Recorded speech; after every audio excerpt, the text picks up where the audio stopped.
And we're live. Hello, everybody, and welcome to another episode of the Bearded Men of Real Estate Show. I'm Ray. Say hi, Dan. Hi, Dan. And this is Dan. And we are both bearded real estate agents, which make us perfect hosts for a show called the Bearded Men of Real Estate Show. I'm in Arkansas. Dan, where are you, man? I'm in Southern California. SoCal. What area specifically? I'm having some iced tea. Sorry for the listeners at home. I'm having iced tea. Specifically, I live in a city called Rancho Cucamonga. So you can call my area, which I work 4 different counties, but Inland Empire, and then Orange County, LA County, Riverside County. There you go. So Dan's a member of the Empire. And I'm everywhere in Arkansas now, almost. We just have kind of like 2 little pockets that if we can get offices, we'll literally cover the state. So we work in Central Arkansas, Northwest Arkansas. So thank you guys for joining us. We are live in 3 locations right now. We are broadcasting on Facebook, YouTube, which we'd really love if you're watching us right now on Facebook. Just go over to YouTube. We really kind of want to move most of the traffic over there because we don't necessarily agree with everything Facebook is doing, and they're making it a little more difficult on creators. So YouTube is very creator friendly. So if you want to watch that way, you can also make a comment, and then we can display your comment and we can talk about you or your comment, just like Christian Harris did. He said, "Good day, gentlemen." Now, Christian happens to also be joining us in Clubhouse. And if you've never heard of Clubhouse, picture a conference call turned into a social media network. I know it doesn't sound cool, but it actually really is. Yeah, like weeks and weeks ago, before I was really active on it, I was kind of like, all right, who's going to join this thing? But then I found the right group. So we're broadcasting within the real estate networking group there. So if you're searching for a group on Clubhouse, maybe you're a real estate agent or someone in the real estate industry, and you're looking for a home, search real estate networking, make sure you're on the clubs tab and join that club. You'll find us broadcasting here. There's also a real estate agent networking and broker lounge that happens every day at, I think it's 5 o'clock Central Time. There's also the Zillow Killer Club. That's another one to check out, which is ironic because we're going to be talking about Zillow today. It's also ironic because he doesn't spend a lot of time on Zillow, but it's a really great room with a lot of practical tactics. So there's lots and lots of good information. If you're an agent, be sure you check out Clubhouse. You have to have an iPhone still right now. So if you're a Droid user, it's what you get for sending me green text for 10 years. I know. And I text Ray all the time. When I could send him a message through Facebook, I just text him because I want him to see the little green bubble. And by the way, I am about to upgrade, but I'm going to the Galaxy 21. I'm not going Android. So dude, it's far superior. Oh no, it's not. There's no way. Okay, that's a different show. Right. Dusty Martin, she's tuning in on YouTube. She says, "What up, bearded man?" Hey, Dusty, thanks for joining us. Melissa Mars saying, "Hey." Let's see. She said, "But bearded man, we talk about Zillow every week." Well, they're making news. There have been weeks and weeks and weeks where we don't mention them, but then whenever they get to the news, we have to mention something. So they've been extremely active lately, and I bet their PR department's like, "Okay, guys, can we just calm down a bit?" Yeah.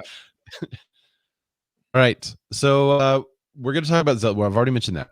REX is suing Zillow and NAR, creating some strange bedfellows there because we're actually on the same side of a lawsuit. The PLS. And what does PLS stand for, Dan? The Pocket Listing System, which it started here in Southern California. So we have a little bit on that that we can get some feedback on. Yeah. The Pocket Listing System service, something like that. They're trying to appeal a decision that was made by the NAR. I think it was part of the DOJ rule that we could have pocket listings, but we couldn't publicize them outside of the brokerage. So they're trying to get that appealed. So that's a totally separate issue. We're also going to talk about mortgage refis, and they are down. I mean, they had totally tanked. And we're going to ask the question, was that anticipated? And we don't say tanked heavily or easily. We don't say that or agree with that easily, but. So we'll talk about what in the world is going on there. We also have an opportunity. So if you're an investor in real estate, you may want to stay tuned towards the end of the show because we're going to talk about a real opportunity that all the work from home environment has definitely caused. So Dan, before we get into all these shows, do you want to tell people what Be More is actually all about? I did. Well, we actually started when Ray and I met 4 years ago. We actually started as a YouTube channel. We did. We did. We actually did. The first 3 episodes were on YouTube and no one watched or interacted. It was when YouTube first launched their live. We're like, hey, let's do this. Let's go live on YouTube. And we were like the only 2 people there. And and part of what makes this show interesting is like people like Eric, who just chimed in and said hello.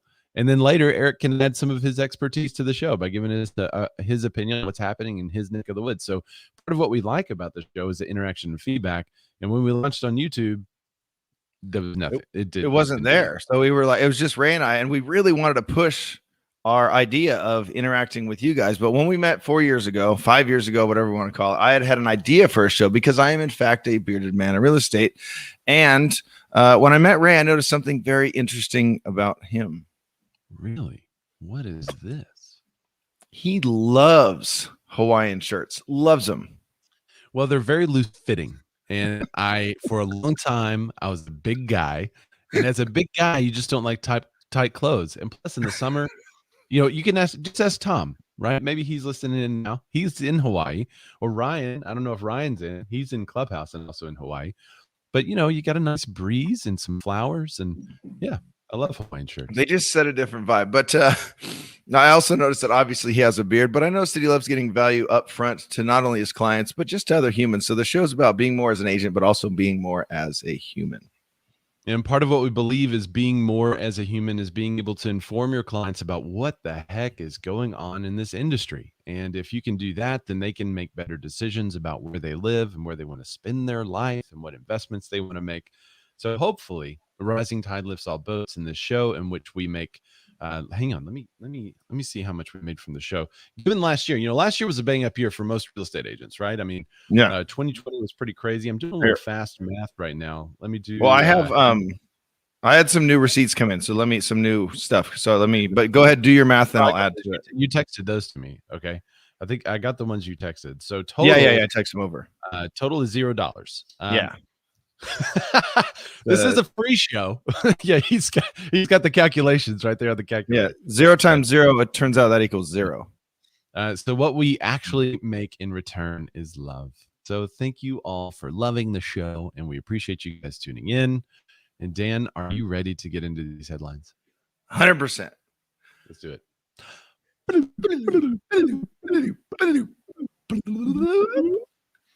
Clayton Fernando Shrimps chimes in on YouTube and says 1 millions. Yes, we make $1 millions every year. We don't even need to be realtors anymore. We make so much money from this show. Yeah, I think we made hundreds of nothing.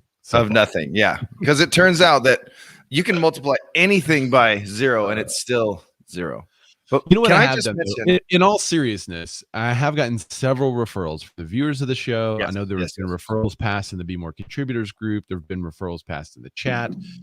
So I have been able to give and get referrals. And so I 100%. Do appreciate that, because having connections with realtors around the country that I can send people to and know that they'll be taken great care of by someone who actually knows what in the world is going on is super helpful.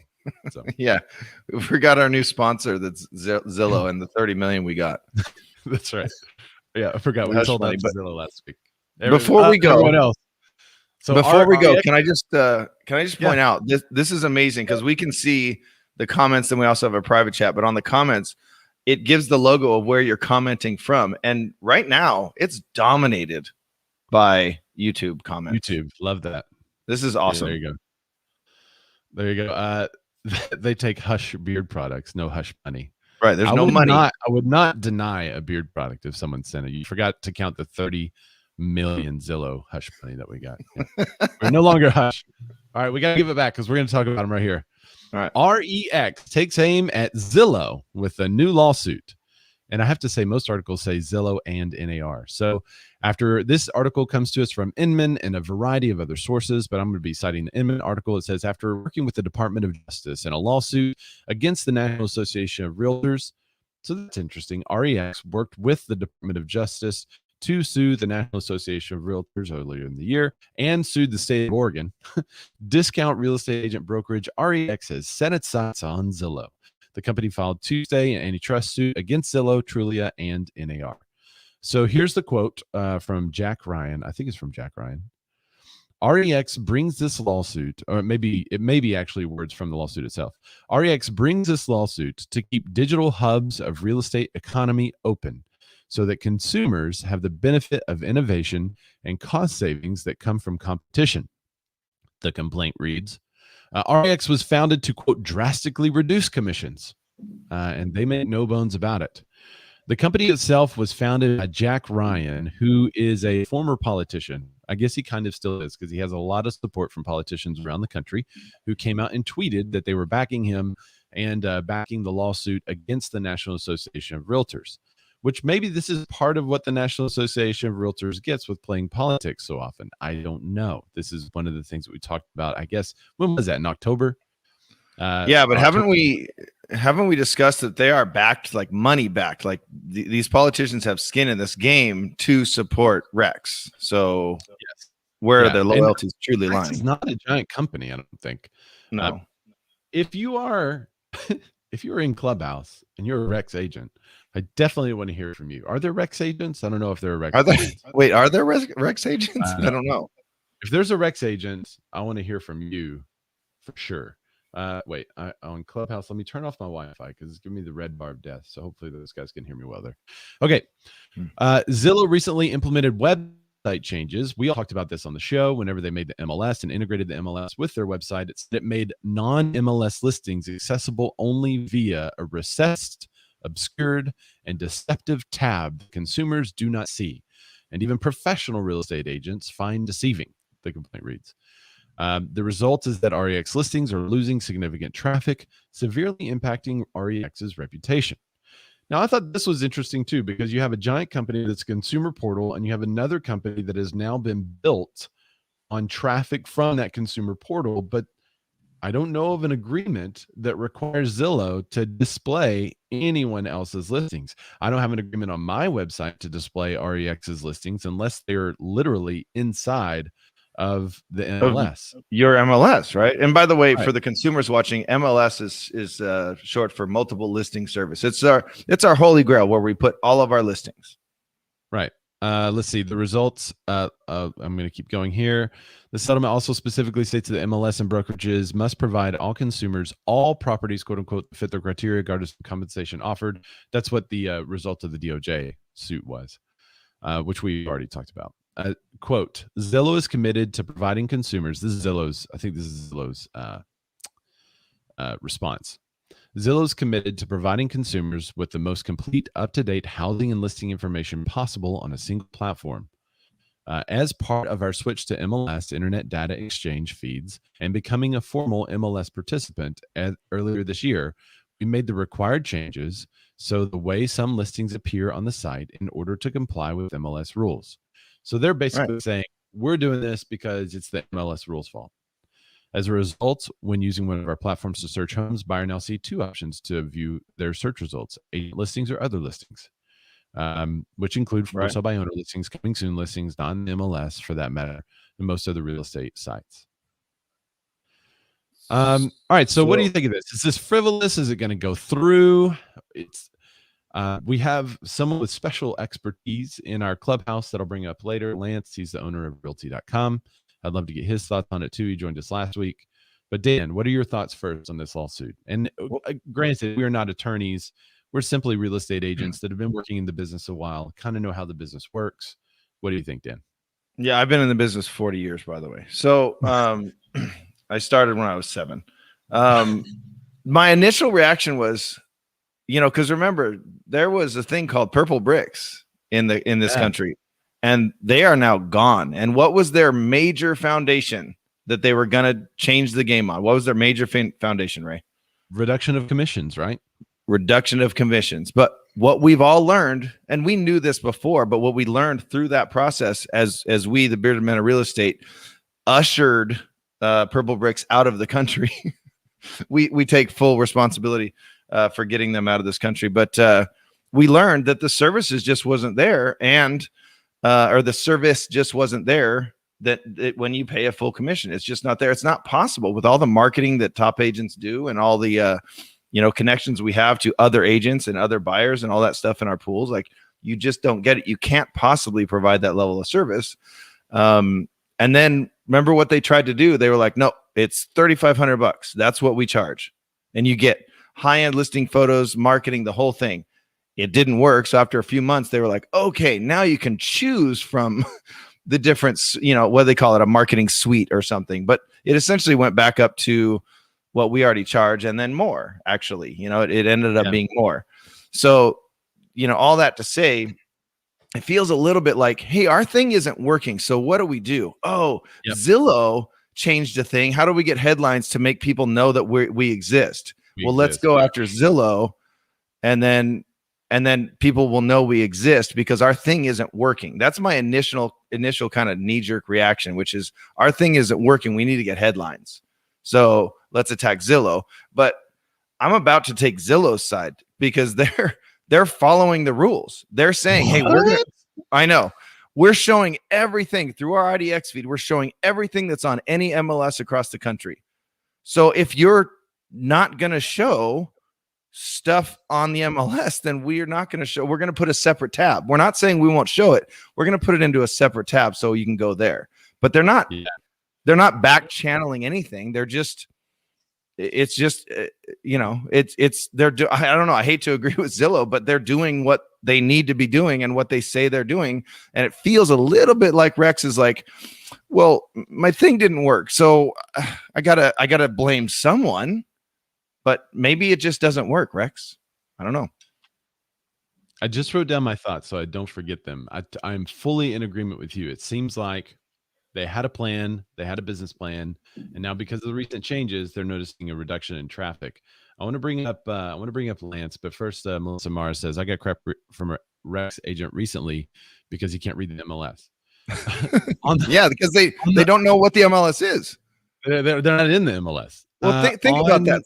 What if you're a brand new agent and you go to Rex? You have no idea what the MLS or their policies are.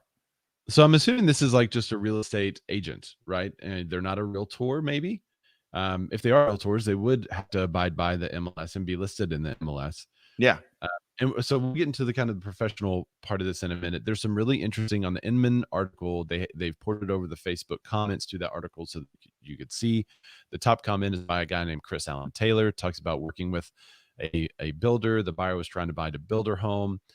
They couldn't get out of their agreement with REX. Essentially, their new home purchase was canceled because REX wouldn't cancel the agreement with them. And all REX had done was try to list them on Zillow, but they had absolutely no traffic. So I don't know if that's the business model. I'm unfamiliar with the full listing program of REX, but let me bring up Lance. I'm going to go to Clubhouse, and I want to bring up Lance to hear what he has to say about it. And Lance, give us a little intro. Tell us who you are again, and what do you think of this lawsuit? Is this thing frivolous or does it have legs? Of course, yeah, Ray. I love to speak to you. So this is Lance Custon. I'm the CEO of Realty.com. We are a nationwide search portal where every individual realtor gets the city as their website. And just like Zillow now doing IDX, we need to abide by all the rules. And Ray, you took the words out of my mouth, actually, that if Zillow's abiding by the rules, there's nothing really Rex can do at this point. And each MLS has different unique rules. Each MLS has different unique display rules. And just like what Zillow's doing, we abide to the book by what they say. And just because Zillow decides to change their business model at this point, I don't completely agree with what Rex is doing because Zillow decides to make a change. And even though, as agents, I'm an agent myself, we might not all agree with this change. It is them joining the MLSs, getting the IDX feeds. And now that they have this other listing section, it's what's required. And that other listing section, I was actually browsing Zillow the other day, that other listing section actually is taking away engagement and taking away traffic from those other listings. But it's just what they've chosen to do at this point. Yeah, and as being members of the MLS, I'm not required to have for sale by owner or REX listings on my website either. Right. So I totally agree with you, Lance, too. It seems like, oh, wait, I see that you're blinking. Let me come back over to you. What was that? Yeah, we don't list any for sale by owners. We don't list anything that is not on the MLS.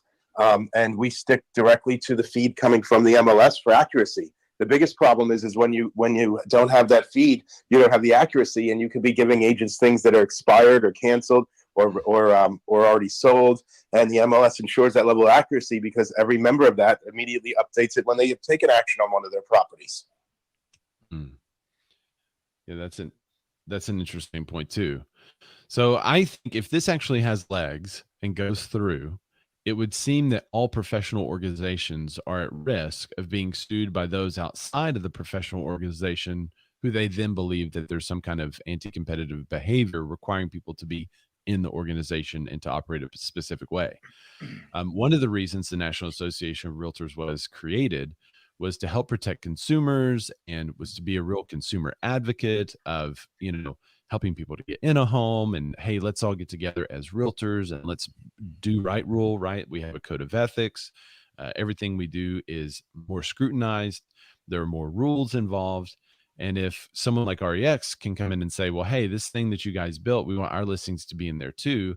And yet they don't have to abide by all of the code of ethics. They don't have to be participating members of Realtor, and they're not paying the money to be a member. Then it would seem like this would end professional organizations. Basically, they're saying, because you guys are a professional organization, this is exclusionary behavior and anti-competitive. And I just don't see where that can't be passed, because then you're going to have a guy that says he's an appraiser. And does he have an appraiser? Is he a member of the local appraiser? No, but he's just going to be like, well, you guys are excluding me. Right. I can give you a house value just as good as the next guy. But I'm not an appraiser. Right. I just don't see how this seems to be Pandora's box if they would allow someone from outside a professional organization to sue like that. Can I give another analogy? Let's say, I go to a doctor and I say my elbow hurts when I do this. First of all, he says don't do that, but it hurts when I do this. So he's going to give this course of action and say it's going to cost this much. Then I go get a second opinion. He goes, you know what? I agree with that, and it's going to cost. Maybe I'll charge a little bit less just because whatever. But they're both the same opinion. They're both doctors. They have their doctorates. They've gone to school. And then I go to just some dude named Cliff. That's like Cliff. Yeah, no, not even that. He doesn't even claim that. He's just like, no, I'm a dude, but I'm just some guy that can help you, and I'm going to fix your elbow, and I'll do it for $80.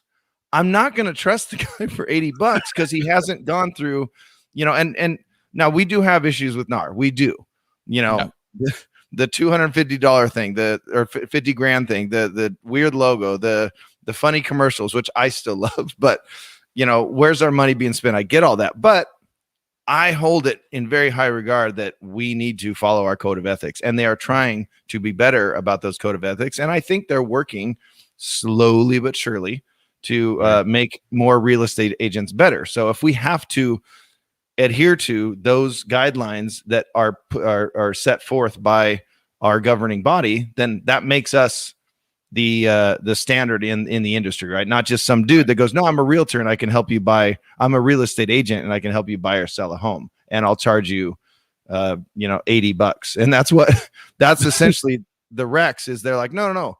Who knows what we are? Who knows where our license stands? We don't put anything in the multiple listing service, but we'll charge you less. And it's like, and they're going to use other people's businesses. Like if land, would allow just anyone to list a property, they're basically charging a fee to enter in the property, and that's all they're doing. So you built your business on someone else's business. So when that business changes, you can't get mad about it.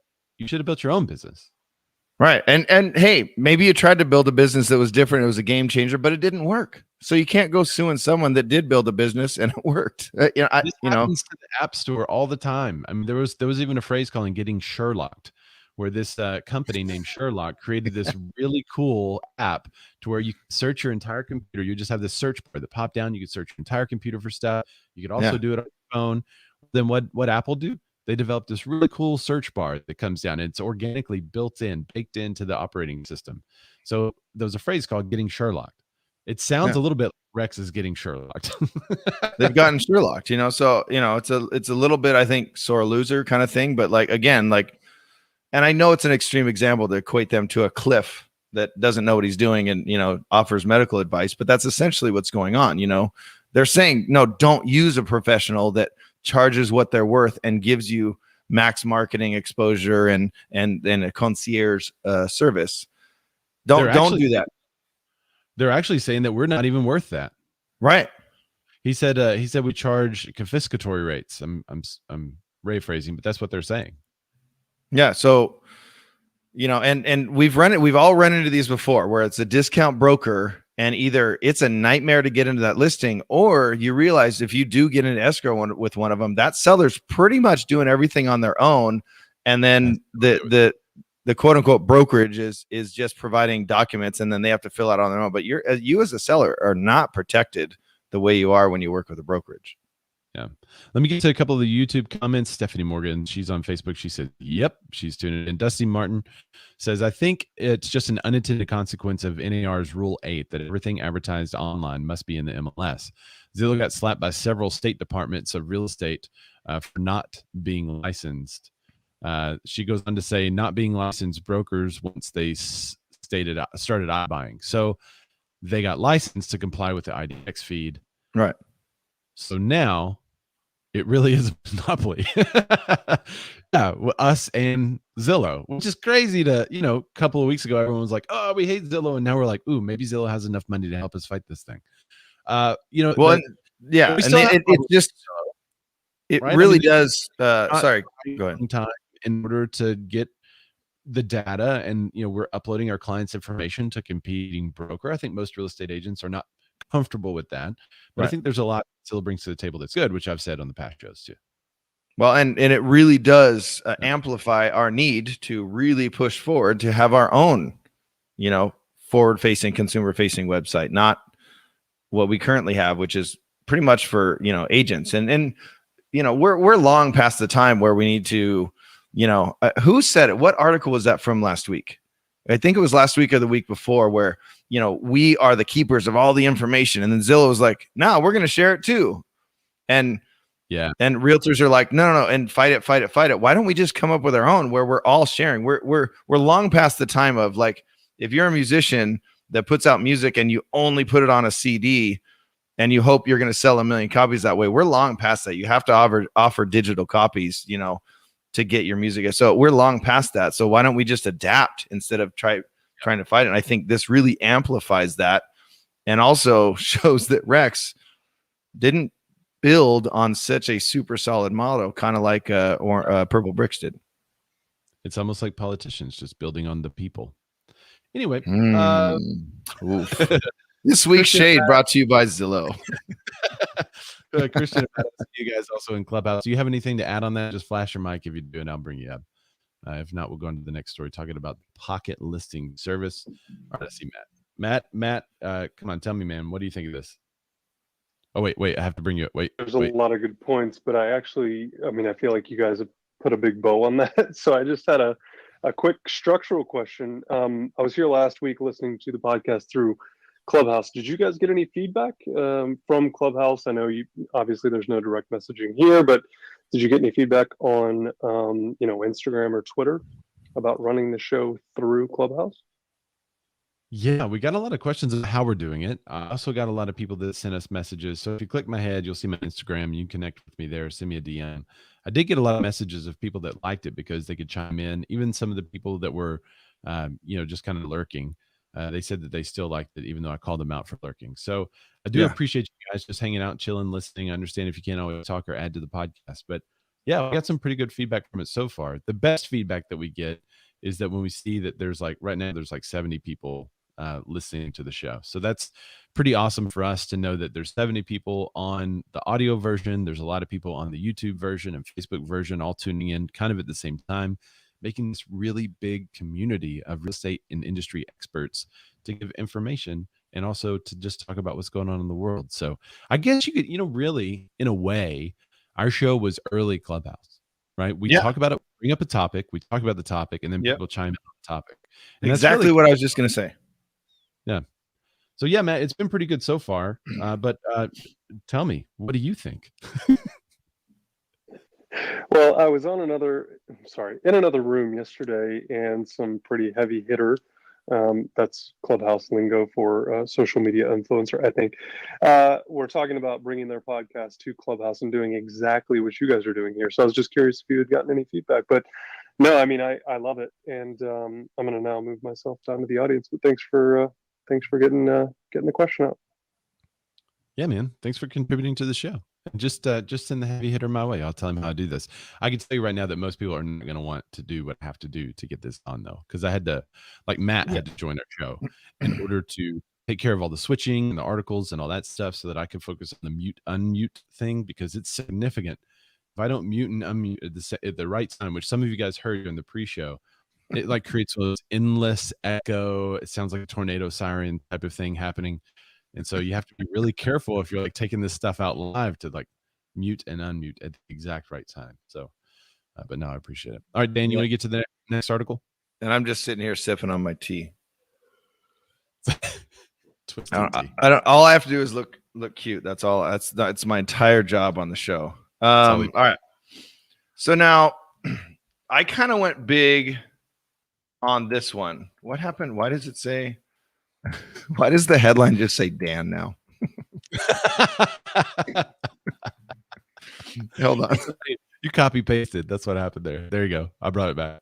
There we go. That is so weird. All right. But so the Pocket listing service, I think it started about a year and a half, maybe 2 years ago. And we brought it up on the show. And it was really interesting because it was like, it was really like, it was kind of like our own website, kind of starting that process. And we were kind of excited to see where it would go. But it was really using the tactic of the pocket listing, but not the pocket listing, because it's been a long used secret in the industry where if you have a listing coming up, you share it to your office. Like, hey, I have this coming up, right?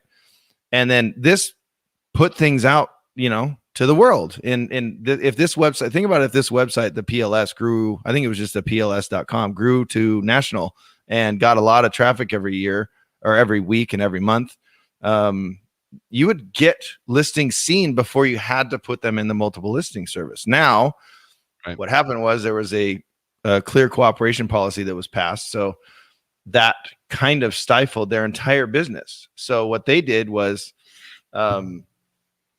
they sued. They brought a suit against NAR and the MLSs, which one of them is ours here in California, the California Regional MLS. But it got thrown out, right? So, but it seems that they are not going down with a fight. The PLS, formerly a private listing network for real estate agents, is appealing a dismissal of its antitrust lawsuit against the National Association of Realtors and 3 of the nation's largest multiple listing services. In May 2020, the PLS filed a federal antitrust lawsuit against NAR and the MLSs over a policy designed to curb pocket listings. So it curbed their entire business, essentially. And now the policy is you have to put it in with 1 day of taking the listing, which there are workarounds for that, and they seem to have found one, which is interesting. I don't know if you read the article, but it's kind of interesting, Ray. The suit alleged the defendants had violated the federal. So this is the pocket listing service alleged that it had violated the federal, the Federal Sherman Antitrust Act and California's Cartwright Act for adopting the clear cooperation policy, which requires listing brokers to submit a listing to their MLS within 1 business day of marketing a property to the public.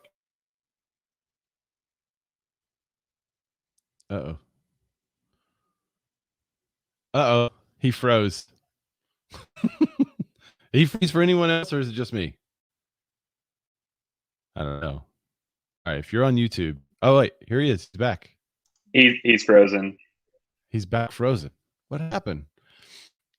So this is part of the joys of technology and live shows. We'll have to figure out how to cut this stuff out of the YouTube version whenever we upload it, because I know you can do it off the front end, but we'll have to figure it out off the back end. All right, so we'll wait on Dan. He'll rejoin here in a second. Looks like his internet went down. But just to talk about the PLS, because I did invite some people who are in January. Oh, wait, there he is. Wait, Dan, what happened? He can't hear us, I don't think. He's probably going to do the whole article without knowing that he's frozen. Oh, wait, here he is. We got 2 Dans now. 2. Dan, what happened? Hi. I needed a break real quick. He just logged off instantly. No, I have no idea. So I quickly reacted. I left the studio and then came back in. But my internet shows it's really awesome. I'm on the Well, you were just talking about the PLS relaunched a public facing website. You can start there. Yeah. Oh man, it's still messing up. My internet's good too. Wonder what's going on. Sorry, guys. This is part of the love of this show that I hate is when something's not reliable like this. We use StreamYard right now, and at the end of the show, they always ask us about the stream. So apparently, it is not good today. I have no idea why. Justin, hey man, thanks for joining the show. You kind of have a beard. You have some scruff there, Justin. He says, I'm the only non-bearded guy. I'm the non-bearded guy in the audience. Melissa Mars said, everyone's freezing. Am I freezing too? Matt, do you see me? Producer Matt. Yes. Yeah, I see you. Yeah. I think everything's good. He says, Dan is frozen and I can't hear you on Clubhouse. Really? Here, let me turn up. Matt, can you hear me on Clubhouse? I wonder if something just happened because, well, I can't hear you. You replied on Clubhouse, but I can't hear you. I'm hearing like sirens and stuff out my window. Dusty says Zillow is probably retaliating. Yep. I'm good on your end, Ray. Oh, thanks, Mario. I appreciate you. All right, we'll wait a couple more minutes. If Dan can't rejoin, I'll kind of cover his article there. But I just heard him. All right. Hey. Is it just me or is it? Oh yeah, it is. Yeah. So I don't know. Cool. Bad internet. I thought maybe it was me because I heard like a boom outside and I'm hearing sirens. So apparently somebody had a wreck in our neighborhood. That's so weird. All right. So see if you can pick it up where you left off and we'll just keep going. Thanks. Yeah. This is going to challenge Matthew's editing skills. But so the PLS, the public or private listing service, pocket listing service, relaunched as a public facing website that I haven't gone and checked out, but it takes advantage of the 1 business day caveat. Okay. So you know how they do it. What they do is they list it on a Friday and then they start marketing on Friday, and it doesn't have to be listed. So they can put it on the PLS on Friday. It doesn't have to be put on the MLS till Monday. So you can get through the weekend without having to. Oh, business. Because it's a business day, right? Right. So what they've done is they've found a workaround. So they'll put it on the PLS on Friday, which I've had that happen on here, and it happens more in LA. It's all these brokers are from Los Angeles in the higher end areas. And I just saw one the other day. My client sent it to me and I was like, I don't see it. So I had to go find, and then it showed up on our actual MLS on Monday. So I think they're taking advantage of that. So it's interesting, but in August, NAR and the MLS is struck back with a motion to dismiss the PLS's lawsuit, arguing that antitrust laws do not exist to protect competitors, but rather consumers and competition. And PLS had not shown that the clear cooperation policy harmed either. So last month, in a February 3rd opinion, the U.S. District Judge John W. Holcomb in Central California agreed with the defendants, so NAR and the MLSs, that while the PLS has alleged facts showing harm to its own business, the company did not plausibly allege harm to competition and consumers. So that even if this is a quote from him, the judge himself, even accepting the PLS's allegations as true, Holcomb opined, great word, that the clear cooperation policy has some plainly pro-competitive access because it results in more information. And then the shortened version to end this one, we can get some comments, is they've, as of February 23rd, they filed a notice of appeal with the U.S. Court of Appeals. So we're going to kind of watch that and see how this goes. But do you guys think it can go anywhere? Do they have a leg to stand on? And then I also wanted to ask, how is the clear cooperation policy affecting you guys? I feel like the NAR is getting it from all sides right now. Which I'm kind of happy about, honestly. Yeah, they got to sharpen up here. Let's be better. So, back when a lot of people that are joining us now on Clubhouse did not hear the debate we had about coming soon in the past. And so I do want to rehash that a little bit and kind of let people know where we stand. We were both using coming soon as a tool to get people excited about the listings, people that were out there shopping for a house this weekend. Hey guys, we got a really good one coming soon next weekend. You might want to wait. So we were having great success kind of letting the market know this one's coming. You might be interested so that we would get more activity for our sellers. Right. Now, since then, which is our main job, by the way. Right. Marketing. Right. Right. So I think what they were trying to stop is some agents selling properties off market for lower value. Yeah, right? and not getting maximum exposure, not letting everyone see it, keeping it to their office or their friends. And agents that were trying to quote double into deal, right? Right. Well, this rule didn't do that at all, because right now I can list a No. property and keep it in my pocket, and if I find someone interested, I can sell it to them, and then put it on the MLS after it's sold, and I'm within the rule. So I can double in the deal. My seller might be getting taken advantage of, or the buyer. You don't know because the property's not been exposed to the market. I was doing comparative market analysis yesterday for a client, and I was looking at the 5 or 6 properties right around this home that had immediately sold. And there was one that was an outlier, and it sold a good $30 per foot under value compared to the other properties on the market. How big was the property, or the actual? They were all about 2,000 square feet. So, But and that's a big difference when you multiply the 30 times that $2,000. Oh yeah. So I was looking at it and I was like, well, I generally don't exclude an outlier, but I cannot figure out why this one sold so much lower than the surrounding homes. Then I looked So at who was the buyer's agent? The buyer's agent was an agent from the same company that sold it. Right. There you go. So listing agent, buyer's agent got together, sold the house, a good 30. I think it was $30 a foot less than what some of the other homes in the area sold for. I guess that amounts to what, 60,000, something like that. So crazy number that property is off, and I had to throw it out as an outlier. And I'm thinking in my head, like, I wonder if the sellers know. I wonder if they have any clue what they could have actually sold this property for. So this coming soon rule they implemented to prevent this exact behavior, in my opinion, hasn't really prevented that behavior.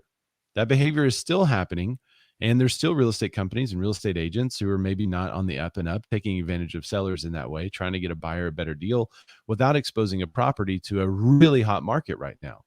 Now, are there reasons to have pocket listings? Sure. Are there some people that just want to be private and never want to have a listing? Yeah, absolutely.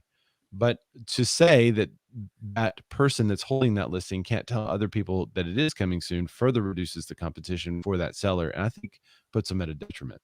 So as a rule, or as a person, I don't think the rule is very valuable or does what they think it does. And can I read it real quick?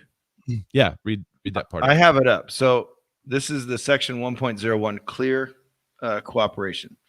Within 1 business day of marketing a property to the public, the listing broker must submit the listing to the MLS for cooperation with other MLS participants. Public marketing includes, but not limited to, flyers, displayed windows, blah, blah, blah, yard signs, all that stuff, including IDX and VOW, digital communication marketing, email blasts. So I think they even consider, like, if you post about it on Facebook kind of thing, multi-brokerage listing sharing networks, which is the pocket listing system, and applications available to the general public. So all it says, though, is within 1 day of marketing the property, not within 1 day of taking the listing. Right. So I can still sign my listing. Yeah. You hold it for a year or two. You just can't tell anybody you got it that's outside of your company. So let me bring up Gary. Gary joined us on Clubhouse. He's actually pretty active with the NAR, and I want to get his opinion on this appeal thing from the PLS. And Gary, if you think I'm wrong on the coming soon rule and that it's not really doing what it intended to do, I'd love to hear your opinion on that. So what do you think? Yeah, so first off, I'm Gary Rogers. I'm a Metro West Boston broker. I've been involved quite a bit. Full disclosure, I'm still currently an NAR director and do some work. And if anybody's curious, you can check my profile. But you hit it the nail on the head. The coming soon was there to protect for that time frame. I do a fair amount of new construction, and so sometimes the builders would say, "Look, at least get it on there," but I don't want people walking on the site until this weekend or whatever. And we are a smart breed, okay? If there's a way to game the system or find a loophole, realtors will do it. And especially now where they're so hungry. I've never seen, there's quite a few that are killing it, but for every one of them, you guys probably know 10 agents that are suffering greatly. There's such an inventory shortage, and the hustlers are getting the work, and the ones that are kind of sitting back waiting for it to be easier they're getting hungry. And sometimes they get desperate and do things that they really shouldn't. But the coming soon status, every MLS has different rules that they apply as well. Our MLS is realtor owned, but not owned by the Realtor Association. It's by stockholders, MLS PIN in New England. And coming soon, I think it's 21 days. You can have it coming soon until you have to put it in as whatever. But right in the rules, it says nobody shall show it, which we know they do. And that's why, you just brought up a great example where, something sold, drastically, suspiciously lower. Let's just leave it that way than what the comps were. Because, there's a major company here that I was with for just a little while in transition. And, they'd march everybody through a listing on a Wednesday and they'd start showing it in-house all to their own people. And then come Friday when the showings were allowed, all of a sudden that night it was under agreement. So yeah, coming soon is really tricky. The intent was good. It just clarified what brokers are already doing, but I think it's been abused and the loopholes. I apologize because I wanted to sit in on this conversation early. So if I'm repeating something that was already said, to me, Zillow is now a broker. And so they're entitled to the same promotional things on their website as far as I know. And I'm not an IDX or MLS person. That's not my area of involvement in the industry. But from if I have my own website, XYZ website, and I want to feature listings that are my listings, I have the right to do that. And if they're not, I don't care where they show up on my website. It's still a search engine. So I don't know if that answered your question about the coming soon. I do agree with you, but we all know that, let's be really transparent here. There are people that are excellent at gaming it, and the clients are getting screwed is really what it comes down to. There you go. I completely agree with Gary. I'm glad NAR's, I think we can formally say NAR is on our side because Gary's here. So we have, but yes, you echoed actually what we were talking about earlier, that Zillow is now a member of the board, and because of that, they should have all the same protections. I don't have to have REX listings on my side. So we were kind of saying the same thing there, Gary. So I appreciate you coming to the show, especially for joining us and give us your input. You have something else? But full disclosure, my views are my own views. It's that disclosure we all have to make. I don't represent any positions or anything. That's not my expertise within NAR. But that being said, that is my personal opinion. There you go. So like I said, we have the full support of NAR. Well, we better. I mean, we're getting hush money, so we better. That's right. We are getting the hush money. No, that's funny. No, so Gary, we like to blow everything out of proportion. So I appreciate you coming on and doing that. We are part of the media, and that's what the media does. So we're just following suit. Yeah, exactly. But can I ask this question? So I still do now. I used to make it was way more exaggerated. I would list a property on a Wednesday and then hold it through a weekend and through another week, and then it would be available for showings to really build up pent up demand. And maybe we have to go back to that when the market calms down. But right now, I still list it on Wednesday nights. That's when I list it, and then it's populated, so it's in there. It's doing all its thing. It's going through all the different electronic worlds, and then it hits websites on Thursday. It hits them on Friday, and then showings are Saturday and Sunday. And we open up windows from usually, depending on the seller, but 10 to 6. They're just gone.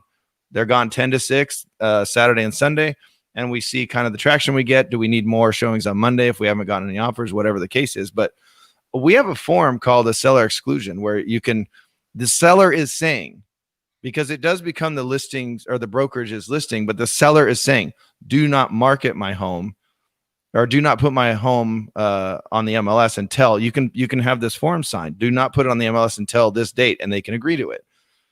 But I just, the whole thing with the marketing, like I'm still marketing it. I'm just not allowing showings until. So if you want to hit Dusty, same thing.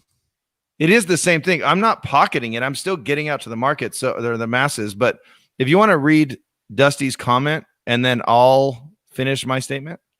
Yeah, Dusty from YouTube, she says, the only thing it's doing for me is killing my ability to really market the home to the best of my ability for the sellers. I've adjusted, but it's not been as effective as it was. She said, after 7 years, have only done dual agency twice. And one buyer backed out last year, and the other is under contract. For the record, price miles for my seller. Oh, for a record price for her seller.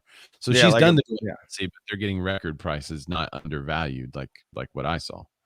Exactly. Yeah. And I did one earlier this year, but it was cash. It was much less, because we cannot negotiate or say, here's what the seller said to the buyer. You can't do any of that. You have to be very, very careful. And we took it very seriously. Like, I made sure my brokers were on board. They were there if we needed anything. And we just translated information. Essentially, we were very careful, but this hasn't hurt my marketing at all. It still gets to all the websites. I still go look and see my traffic on all the different websites and my traction. And then I think I mentioned a week or two ago, but we do YouTube videos and 3D tours, and we get a report every week of our traction. How is it doing? So it's really not hurt at all. I don't know. Maybe this is just what I learned as an agent. You can list it on a Wednesday and just show it on the weekends. Maybe I don't know, because I encountered one this last week. It was listed on Monday.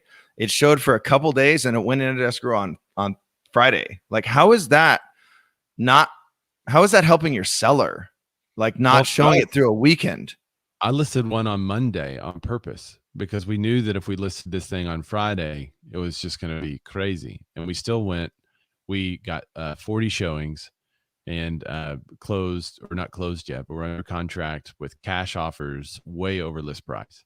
And that works. That's awesome. But for us here specifically, if you're not showing on the weekends, you're not getting max traffic, Eric said, Eric Vesquez, he said, within my MLS, we're allowed coming soon. It can be advertised as coming soon on the market with the on-market date.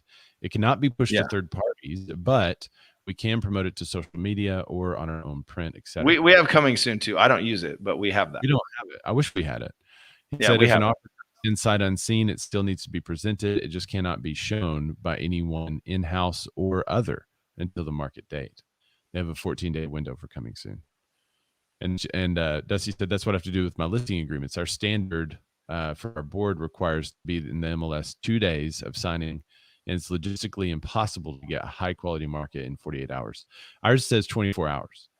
I think ours is 2 days, maybe 3. I think it's 2 days as well. But ours is going 24 hours, supposedly 24 hours from the time it's first marketed, supposedly. Well, that's super interesting. I don't know if the PLS is going to win this. I don't think they will. It is an appeal. I think NAR had pretty good grounds for doing what they did so far. But I'm curious to know how the pocket listing / coming soon rule. I wonder how it will evolve from here and from this lawsuit, and also as agents are trying to be good stewards of this practice. I think they should just totally take it out. You can't allow a brokerage to do it in-house, and you can't allow that agent to do it if you can't allow it, period. It just doesn't seem like it'll work. So what it's forced me to do is I basically have a book. So this is my bullet journal. And in my bullet journal, I have a special page. And in that page, I have a list of people who have told me they're interested in selling, but not yet. And I have their address. I have the price they want. I have the bedrooms, bathrooms, square footage. And so I have the basic information, and also, of course, obviously where it's located, like the general neighborhoods. And so when I have a buyer that's searching for a property, I can just go to that page and say, well, here I have their on market dates when they want to go on market. Are they listed? No. But those properties that I know that are coming soon. I have several investments that are coming up. I can't say I have investor coming soon in this neighborhood or that neighborhood, but I have a lot of investment properties that may be coming up. So in the meantime, I'm trying to talk to investors and gather email addresses, because I can't say this unit is coming up. So it's pretty frustrating. Wish I could, because then they would say, yeah, I'm interested in that, or no, that's not for me. And I'll get the right people, but instead I'm not. So I don't know. You're a little different though, because you're marketing to your thousands of possible buyers.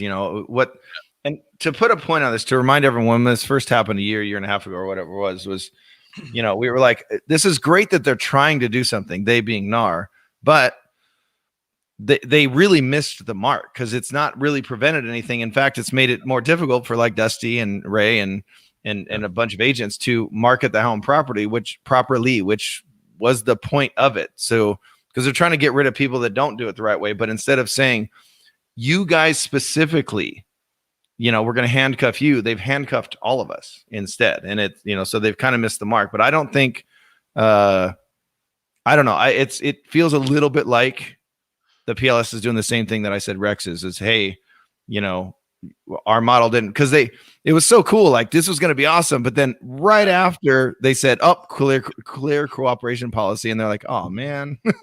So it feels a little bit like they're trying to get their business back. They built their business on a rule that was changed. Right. Hey, Bryce Miller's showing. She says, hey kids. Hi. I haven't seen you in a long time. Thanks for joining the show again. All right, so let's go ahead and get into the other. Let's go ahead and get some of these other articles fairly quickly. I think this is a non-story, but that's why I want to cover it. So if you're a real estate agent or a consumer out there and you saw that mortgage refinance demand plunges 43% from a year ago as higher interest rates take their toll on borrowers. What? Did you know that? Yeah. Historically low rates right now, higher interest rates taking toll on borrowers. Yeah. So let's remember what happened last year. Let's really go through this. So last year, there was some news that came out, a pandy, right? And remember, we can't say the word. I can say it in Clubhouse, which is ironic. But I cannot an audio thing. I can't, we can't say the Rona because then YouTube and Facebook will be like, oh, they're giving medical advice. We are not. So it happened. And when it did, rates dropped. Right. And rates dropped. The targets dropped because the Fed has a two-prong job. One of those jobs is to maintain full unemployment or maintain full employment and to prevent inflation. So when the Fed drops the rates, it makes it more attractive for businesses to continue to hire people and keep people in their job because they have more money and productivity should go up as more people want to buy things because the cost of buying things should stay low. So because of that, the rates begin to go down. And when those rates went down, a bunch of people said, holy cow, historic low rates, let's refinance. Historic. Yeah. I mean, big time historic. And when that happened, we saw the number of refis go through the roof. Remember last year, this was the time of year where they were saying, oh my goodness, we cannot manage this. We're having to hire underwriters. We're having to find more appraisers. There's no way we can manage all this volume and activity. This is the best that it's ever been because of rates. So this is not a dire situation in which now refis are lower. It's to be expected. And if you listened and watched the show last year, then you know that we gave fair warning. And we said we're at historically high sales, historically high price increases, historically low interest rates. Just wait until next year when all the headlines are going to say how bad the economy is or how bad this is or how depressed we should be because of the change. But what we really have to do is look at the previous year, right? Like 2019. Right. Or 2018. Then we can get a better idea of what in the world's going on. So applications to refinance a home fell 5% last week, but was 43% lower compared with a year ago. The refinance share of mortgage activity decreased to 64.5%. Signs of faster economic growth, an improving job market, and increased vaccine distribution are pushing rates higher, said Joel Kahn. NBA's Associate Vice President of Economic Industry Forecasting. The run-up in mortgage rates continues to cool demand for refinance applications. Activity declined last week for the fourth time in 5 weeks. That's another quote from him. All right, so let's look at the mortgage applications to purchase a home. They're less sensitive to weekly rate moves. It rose 7%. So 7% more people wanted to buy a home this year than last year. And I think we'll see that over the next couple of weeks and maybe the next month, we'll see that mortgage applications are higher, but then there will be a tilting point, a pivot where they'll start to go down because remember the showing activity graph that we shared last year where in March it was going good. It was higher on record and then boom, it dropped drastically for about 4 weeks. So watch that number because I think it'll be higher compared to last year for another 4 weeks. And then it's going to be much lower than 2020. But that's because 2020 was such an incredible boom and we have such a shortage of it now. Well, and two, it'll be, I think, as word gets out and people read the headlines, which we go past the headlines, but if people read the headlines, they're going to be, interest rates are going up. I was waiting to buy. Now I'm not going to wait anymore. I'm going to get out there. I don't want it to get to 3.5. I want to still stay under 4%, so they're not going to wait anymore. So I think there's going to be that where they're, waiting and waiting. Because there's a lot of buyers and sellers, you know, we all know this as agents that wait. I want to wait to see how low they're going to go, or how low these rates are going to, or how long they're going to stay there. Or I want to see how high, you know, they're up 10%, which I'm going to hit in my next story. I'm going to wait to see. And then they kind of miss. So now they're like, okay, well, I better go. Like, let's go, you know? Right. Matthew Clinton, producer extraordinaire, says sad violin music. And then I love, she highlighted your historically historic. Historically historic. Rethink Home says they've done studies, you know, 60% of the time works every time. Every time. Yeah. Love made up stats. Say that 87% of stats are made up on the spot. Yeah. Well, when I used to work in the video game industry, that's a little, when you see when I'm on full camera, you'll see my little Guitar Hero back there. I used to work in video games. We used to have a funny saying, because, you know, we had testers that tested and tried to find bugs, tried to find issues with the game. And there was a repro rate, a reproduction rate. How often can you reproduce this? Well, like 60% of the time, I can do it 100% of the time. Like, it was literally a thing. And, you know, and we were always like, you know, the different producers and the different project managers were like, well, wait, you have to, you know, give me 5 reproduction steps. Is that 100%? Okay, but if I do this, yes, it's 100%. So it's the exact same, you know. And then that movie came out, and it was like, hey, they took our thing, man. 60% of the time, it works every single time. Jesse's joining us. Hello, gents. Hello. Thanks for joining the show. Mario says, people in chat, you see mortgage applications going up or down in the next 3 years? All right, real quick. Are they going up or down? What do you think? Me? Yeah. They're going up. Yeah. I think they're going up. Okay, I'm going to be honest. They're going up way quicker than I thought they would. You know, they're in that volatile range now, but yes, they're going up. But we had reports at the end of last year when we did our prediction show, which we do every year. Go back and watch that to see how right we were or weren't. But we had reports that said they're going to stay low in the 3s in the range. Yeah. I think in the range of 3.5% for the next 3 years. And those were like, not us predicting. They were like economists, like futurists, you know, picturing the future. So I'm second guessing I forget what my prediction was, but they're going up a little quicker than I had expected. Yeah. So yeah. Say up now that we have 3D print houses. Yeah. If you missed last week's show, there are some 3D print houses. With Matthew, you're going to have to put an annotation on YouTube to queue up that story. All right, let's go to the next story, because my phone that Clubhouse is plugged into is dying. All right, so the spring, let's do a dun. So let's do a collective dun. The spring housing market just lost more than 200,000 listings. Dun. And this is a headline, you know, an eye catcher, but this is from CNBC, and the spring housing market is shaping up to be the leanest and most competitive ever. A sharp drop in new listings, partly due to severe weather, combined with which we had rain last night and we have some snow in our mountains. So that is severe weather for here. But combined with an already record low supply will make it increasingly difficult for buyers to find their dream home at the perfect price. There were nearly half as many homes for sale at the end of February compared with a year earlier, according to a new calculation by Realtor.com.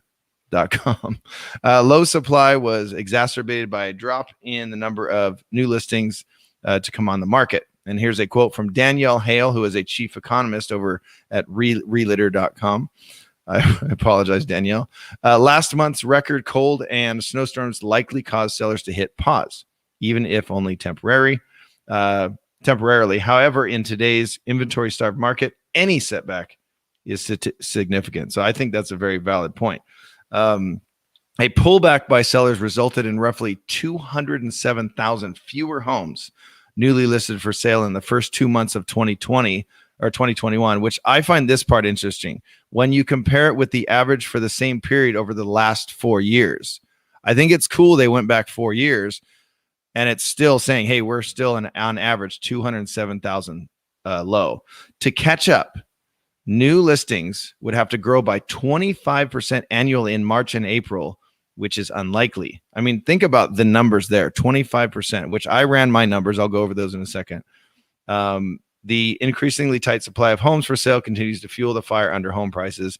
In January, prices were up just over 10% year over year, according to CoreLogic. And then rising mortgage rates are also, with home prices up 10% and rising mortgage rates, it's really killing the affordability. And that's just not just a California, New York, San Francisco thing. It's kind of an everywhere thing. Yeah, we've kind of talked about this before, and my contention, 1/4, that's not as bad as I thought. In order to get what's there, that number? 2.5 million, 3.8 million short listings. I think we were 1.57 or something short for the year, but I'll have to go back and check. I can't remember. It's a lot. It's over 1 million houses short. Right. So I feel like everyone who wanted to list last year but didn't because of COVID, if they come on the market, and then you have everyone that was going to normally sell and list this year, and then you have foreclosures enabled to be foreclosed on again for the first time in a long time. That may be another 5 to 10% of the market. Maybe. I can't remember how much that is. But then you also have like this guy that looks down the street and says, wow, if John could get that for his home, I need to put my home on the dude. So that's the conversation I get all the time from these sellers or seller leads is I noticed that, my dude got over 350 grand for his house. I thought it was worth 290. Yeah. So let me jump on. Yeah. So if that happens a lot, then I would say we're probably going to get that 15%, maybe 20% of the inventory makeup. So you'd only be at a 5% shortage, which puts you around the 3 to 4 month supply, which feels way more normal than the 1 month supply that we're experiencing now.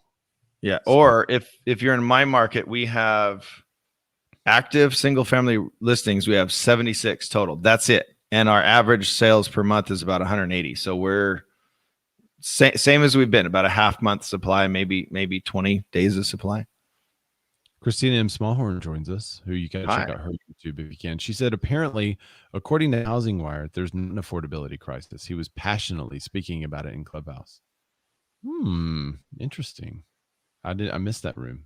I'd have to go follow her on Clubhouse too. She's got some really cool YouTube rooms. Wait, who said that? Apparently, according to Housing Wire. Yeah, I guess the Housing Wire guy was in Clubhouse. See the access that you have on Clubhouse. You should get an iPhone, Dan. I gotta get an iPhone. See? All right, let me go to the last story of the day. What do you think? Where do you think the opportunity would be? And by the way, if you're in Clubhouse and you want to comment on any of these, Lisa, I've tried to bring you up a couple of times and it's not working. So you may have to exit the room, the app, and come right back. That way I can bring you up on stage. See, they'll make it better for Android is what they'll do. Right. So, all right. So where do you think the opportunity resides in a world in which people are working from home? What's the biggest real estate opportunity in commercial that could be created? Are you asking me? Yeah.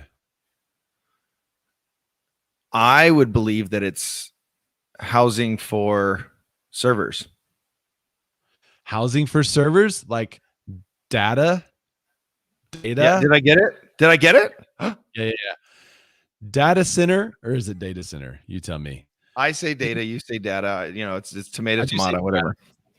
So data center real estate is primed to boom after the pandemic forces lives online. So, and I'm not going to spend very much time in this. I just thought it was really interesting that even when a lot of the commercial agents are saying, "Ooh, this is going to be a pretty cold winter this summer," when people are still working from home and not coming back to work, and then there are people trying to get out their leases and people wanting to sell the real estate property they have because most of their staff is now at home and they can be a much smaller, leaner office staff. So as that happens, if you're a small startup, you could pick up some pretty good commercial real estate this summer for a deal. But there could be some of these places that are right now used for office space converted into server warehouses. And those servers are created. The reason why those servers are valuable is because everything that we're like, oh, just put it on the cloud, put that on the cloud, upload it to Box, upload it to Dropbox. That's actually got to be somewhere. That's not actually in the cloud. There's not actually clouds doing that. Not an actual cloud storing anything except for water droplets, which fall to earth. So those do have to be stored somewhere. And not only do they have to be stored in one location, there's usually a double redundancy. So usually they're in a second and third location with totally different natural disasters. So they'll like store one maybe in Arkansas, which we have tornadoes, store one over in LA, which they have earthquakes, store one over in I'm running out of natural disasters. What else? Hurricanes. Go to either Houston or New Jersey. In which you have hurricanes. So they maybe they should just like go to the middle. Is there something in the middle? There's in the middle. There's nothing in the middle of the country. Nothing in the middle, and you're fine unless you get bombed in the middle. So I guess that's why they have them spread out. I think in the middle they have tornadoes too, don't they? Well, a tornado alley does go through there, but I don't know. Anyway, that's beside the point. They have double and triple redundancies, and the more stuff we put in the cloud, like I have almost 50,000 photos on my iPhone. So Apple is like, bro, we got to store. I mean, you got like a room over here. Not actually. No, we got to put this somewhere. You got to put all this somewhere. So that is creating an opportunity in the real estate space. You can check out that article on CNBC. Let's see, LJ Custon. He said Dallas has a lot of data centers. He said he has office space in Houston and Dallas, by the way. Hey, Matt, can you make note? Just do a timestamp on Ray actually said data right there. Just let us know. I'm changing it. I'm going back and forth on purpose. Right now, everyone's leasing small offices for me. Most of the large tenants are not leasing right now. See, that's what I was saying. It's real interesting. Dropbox is not a secure site. Well, okay. It can be. It depends on how you use it, what you use it for, and if you encrypt. Yeah. What are you trying to secure? Fly over states. Yeah. No more big hurricanes, please. Tornadoes are in Dallas. That's true.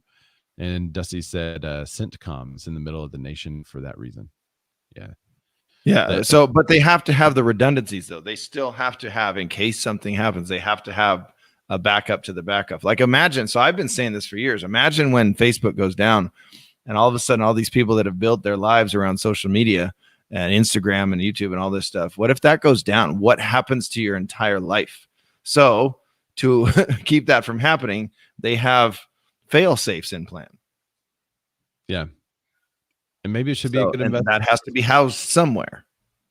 I was told when I was little, I told my dad, he was telling me about like utilities and stuff. And he was like, well, we have to pay the electric company.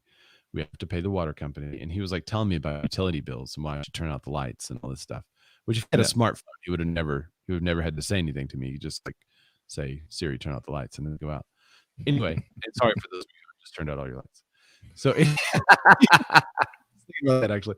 So anyway, as I was little and I was listening to my dad tell me all these bills and stuff we have to pay, I asked Dad, I said, well, why don't you just buy the utility companies? And then you can give yourself free energy and free water and free. Yeah, or make your own. That's cute. But in reality, there's ways to invest in these companies that you do store your stuff at. And if you're doing that and you're paying like $10 a month or $20 a month or whatever, if you own the stock could be paying you that much too. So it's not a bad idea to get into some ownership of those because I think they're going to be around for a long time. Or even if you own the building, then you're essentially just store whatever you want. You're getting free data. Well, data is now the number one commodity on the planet. It's above big oil now. Data is now it. That's the one thing everyone is searching for and the one thing many, many people can make money off of. So like Facebook. Yeah, Facebook. Data has become the number one thing. So who's controlling your data is the question I'm going to leave you with before we sign off today. And before we sign off, let me get some closing comments from some of the folks that have joined us on Clubhouse because that's always fun. And I will tell all of you on Clubhouse, Christian, I'll come to you first. I've literally got like 3% battery on the phone. So your conversation may cut off. And it will cut off. But hopefully we won't. Thanks so much, guys, for joining us on the show. Christian, are you with us? Flash me if you are. Your mic, I mean. All right, here's Christian. Oh, always with you guys. I don't have anything to contribute this week, but another great episode. Appreciate the show, guys. Yeah, man. Thanks for joining us. Let's go to Lance. Hey, man, how are you? All right. No, great show. Thank you for having me. You've been great. And as always, I'm looking forward to next week. Yeah, man. Thanks for joining. I always love your insight because I think you have a special insight since you own realty.com. Yeah. It gives us insight to these other players in the industry like Zillow, Trulia, Realtor.com, all of these stuff. So I really appreciate you joining the show. And Gary from NAR. Getting the NAR spokesperson. Yeah, thanks for joining the show today, Gary. You got any closing final remarks? Yeah, just thanks for not getting me in any more trouble than I already can get myself into. Right, yeah, not a problem. That's hilarious. We got Tony. He joined us late. Thanks for joining the show, Tony. What's up, man? Ray, the dense spirit of justice, my man. How are you? Good morning. I'm good. Want to contribute? Good, man. Thanks for joining us. Hey, no, great. Wow, great hearing on the podcast, man. Wow, I got to find you. Hey, my contribution is Microsoft has, I don't know if you guys had mentioned this already or not. It might have flew under the radar. Microsoft's been doing these deep sea storage containers where they would put like a whole bunch of data servers in a basically steel box or tube, lights out, no lights, nothing other than servers and power cables, and fill it with nitrogen gas instead of air. And they put them down, I think, like, was it 3,000 feet into the ocean? And to see how increased efficiency of having that really cold, consistent temperature for free because of the ocean being cold and having no nitrogen gas, they found that their servers are able to last significantly longer, run at nice cool temperatures consistently, persistently, so that you wind up getting, well, you put them at the bottom of the ocean, they probably can help the sea life have something to grow on. But yeah, they've been doing something about no light, no air, pure nitrogen in a big metal thing sunk to the bottom of the ocean. And they've been doing several of those to see if they can put data centers there, because they're pretty much immune to flood, fire, tornado, maybe earthquake. So there's a whole lot of upside to that. So while we have data centers, on land, it looks like companies are getting ready to start putting these things in giant metal tube capsules along the bottom of the ocean and run cables to them. That's out of sight, out of mind, right? Out of sight, out of mind, and it sprung a leak. That's the that's the downside there. It's got to be perfect, because if you get a little leak in that, like that's a non, you can't put the data center into rice. That's not going to work. Just that's your backup services. It drops a bunch of rice into the ocean. Speaking of rice, Debbie Rice Miller, she says on Facebook, poor crustaceans. Well, this may actually give something for the crustaceans and coral to grow on. Yeah. So we'll see. Thanks everybody for joining the show. A special shout out to those on Clubhouse and the commenters on YouTube, and yes, you on Facebook. But we would love for you to go over to the YouTube channel. If you missed part of the show, you're joining late, you can go to our YouTube and find some of these. We're going to take each one of these articles that we cover and we're going to put it out in a Be More Chopped. So it's going to be a very small segment of the show, bite-sized content. And you can also use, well, it's kind of late now because it's the very end of the show. Maybe, okay, Matt, take this, what I'm saying now, and put it at the beginning of the show. Beginning. He won't do that. But if you're tired of the banter that we had at the beginning of the show, you can always, on all of our shows, you go down to the description and there are timestamps for each one of the articles there. So if you want to rewind and see some of those, you can. And then we also will put this out on a podcast. So if you like audio only listening and you want to subscribe to the Bearded Men of Real Estate Show podcast, just type that in. You'll see our little logo there. But we appreciate you guys joining us. Dan, tell everybody where they can find you. D Ludwig Rocks, DLUDWIGROCKS. And yes, more and more people migrate over to YouTube, because I'm gonna give you a spoiler alert. Eventually, we will not be on Facebook. Eventually, I don't know that Facebook's going to work. Where can they find you, Ray? Ray Zorback, RAYZORBACK. If you're listening on Facebook or YouTube, if you're listening from Clubhouse, just click my face and then hit the button that says Instagram, and you can connect with me there. So thanks for joining our show. We'll see you later, everybody. Thank you so much, everyone. Love you. Bye. I gotta hit it twice.